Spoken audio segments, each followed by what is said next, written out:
खबर यूपी के झांसी से है, जहां अपर पुलिस महानिदेशक कानपुर जोन आलोक सिंह की अध्यक्षता में झांसी में आगामी लोकसभा सामान्य निर्वाचन 2024 तथा अयोध्या में प्रस्तावित राम मंदिर की प्राण प्रतिष्ठा के संबंध में अंतर जनपदीय बॉर्डर समन्वय संगोष्ठी का आयोजन किया गया।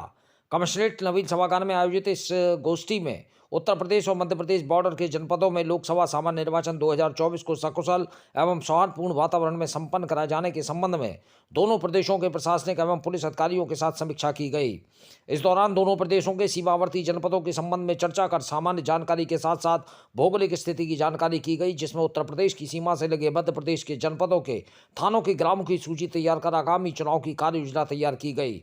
चुनाव को सकुशल संपन्न कराए जाने हेतु सीमावर्ती क्षेत्रों में अपराध करने वाले गैंगों, आपराधिक प्रवृत्ति के ऐसे व्यक्तियों जो चुनाव में व्यवधान उत्पन्न कर सकते हैं के विरुद्ध प्रभावी कार्रवाई किए जाने पर विचार विमर्श किया गया।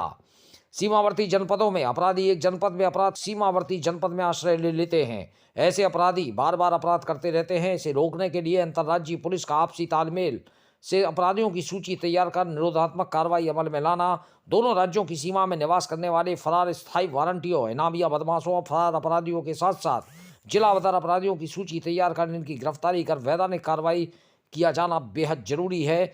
इस बिंदु को लेकर विशेष बल दिया गया। दोनों राज्यों के सीमावर्ती जनपदों की सीमाओं पर बैरियर पॉइंट चिन्हित किए गए हैं। फिर भी सीमावर्ती जनपदों में लगने वाले थानों के थाना प्रभारियों के साथ साथ राजपत्रित अधिकारियों द्वारा भ्रमण कर अन्य संवेदनशील स्थानों की भी जानकारी करने पर बल दिया गया, ताकि यदि कहीं बैरियर चेक पोस्ट लगाना आवश्यक हो तो स्थापित किए जा सके। मादक पदार्थों की तस्करी की रोकथाम के लिए निरंतर संदिग्ध व्यक्तियों, वस्तुओं एवं वाहनों की चेकिंग किए जाने पर बल दिया गया। अवैध शराब के निष्कर्षण, बिक्री और भंडारण के साथ साथ अवैध असलाह तथा कारतूस, अन्य विस्फोटक सामग्री की तस्करी करने वालों के विरुद्ध कार्रवाई किए जाने के लिए कार्य योजना तैयार की गई। इसके लिए सीमाओं पर बनाई गई चेकिंग चौकियों और नाका बैरियरों को चुनाव तक अनवरत रूप से प्रभावी रखे जाने पर जोर दिया गया। अंतर जनपदीय संचार प्रणाली को भी अपडेट किए जाने पर विचार विमर्श किया गया। इसके अलावा संचार के साधनों, वायरलेस सेटों में आई कमियों को दूर करने के साथ साथ टेलीफोन या मोबाइल फोन की लगातार क्रियाशीलता और संचार योजना को पहले से ही तैयार कर रिहर्सल किए जाने पर विशेष जोर दिया गया।